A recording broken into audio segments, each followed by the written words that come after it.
Hello beautiful people of the world and welcome to a new PD tutorial. In this video we're going to learn how to use the graph-on-parent function while we keep working on our MIDI step sequencer. So the first thing that we want to do is to create a new subpatch and to paste into it this group of objects here.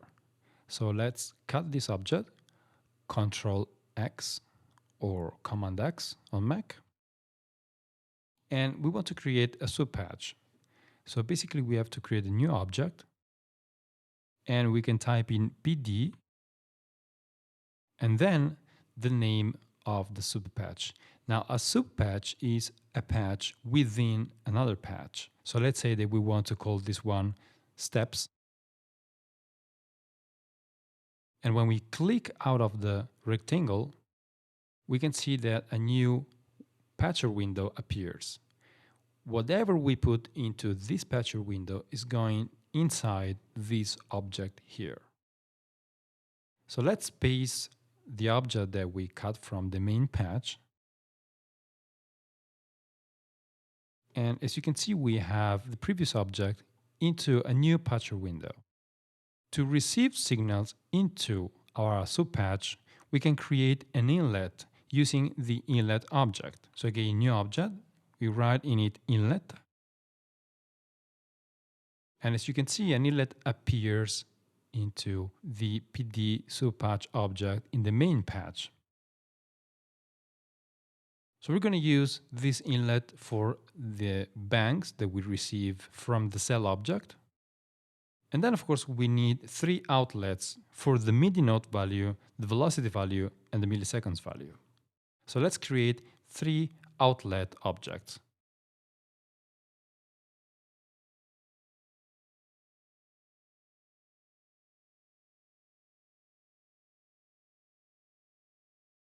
And as you can see in the subpatch object in the main patch, we now have 3 outlets. Now, bear in mind that the position of the outlet objects into the subpatch will represent the position of the outlets in the object in the main patch. So if we switch the position of these objects, the order of the outlets will be switched too. So this is really important. So keep it in mind every time you create and use a subpatch.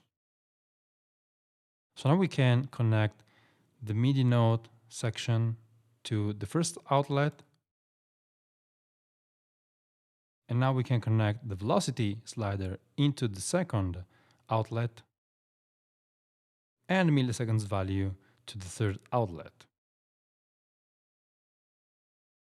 Okay, now if we close the subpatch, we don't have access to the sliders. So we need a way to have the sliders available into the rectangle of the subpatch object. Now to access a subpatch, you can right click on it and select open, or there is a shortcut and you can use the command or the control key and click on it and you will have the same result.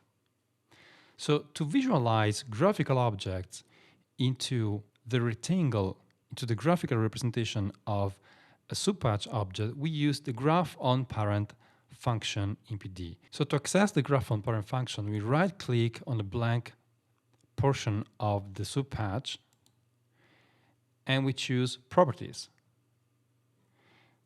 Now in the Properties window, we select graph-on-parent function and we can decide to hide or to show the name of the subpatch. Now, as you can see, a red rectangle appeared here and the graphic representation of the subpatch object also changed. Now, to visualize the sliders and generally speaking graphical objects into and comments into the visualization rectangle of the subpatch, you just have to move these objects into it.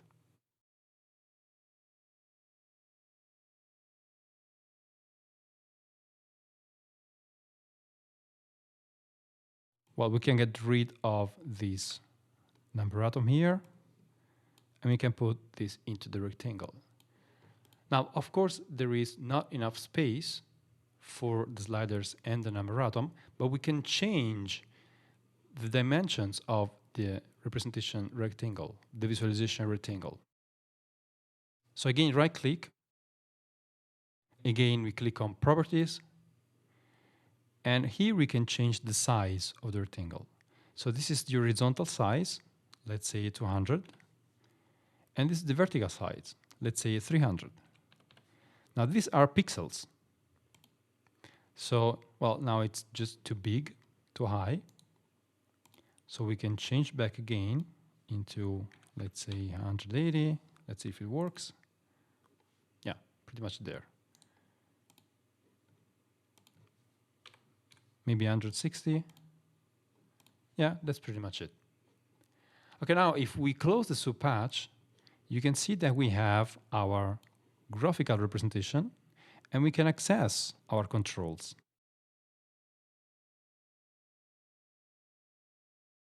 We are missing the comments here. So again, open, and we can put this here.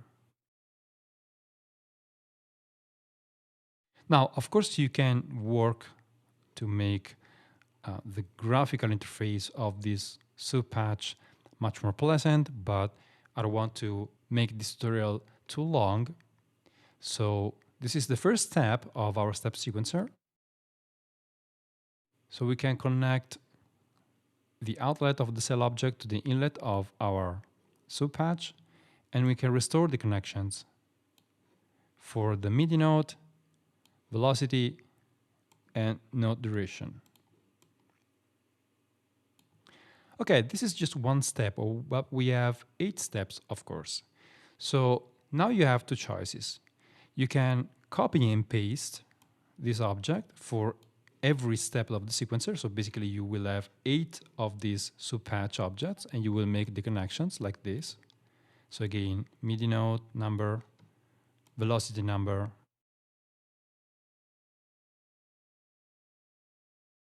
and duration of the note.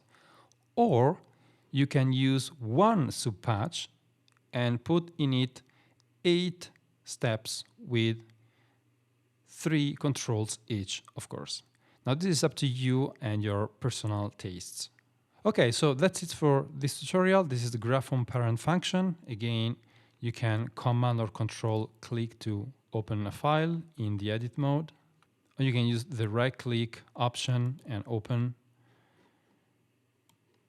And again, this rectangle is the visualization area for all the graphical objects that you want to visualize in your graphical interface. And to activate the graph on parent function, again, right-click, properties, and you click on graph on parent. And this is the size for the horizontal dimension and for the vertical dimension. So, thanks for watching. Don't forget to subscribe to my channel, hit like, hit the bell, and I'll see you in the next one. Ciao!